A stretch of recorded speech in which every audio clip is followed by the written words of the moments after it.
Air traffic control, you're cleared for takeoff.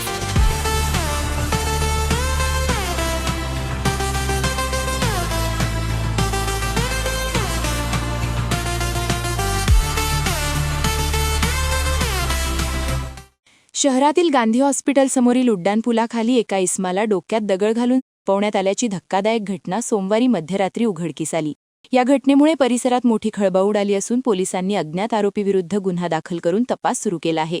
इस्माचे नाव विजय, वय अंदाजे 37 ते 38 वर्षे असे असून तो नाका कामगार म्हणून त्या परिसरात उभा राहत असे. तो प्रामुख्याने केटरिंगसह मिळेल ती मजुरीची कामे करून उदरनिर्वाह करत होता. सोमवारी रात्री अज्ञात कारणावरून अज्ञात इस्माने विजयच्या डोक्यात मोठा दगड घालून त्याला आणि घटनास्थळावरून पसार झाला. घटनेची माहिती मिळताच पनवेल शहर पोलिसांनी तात्काळ घटनास्थळी धाव घेतली.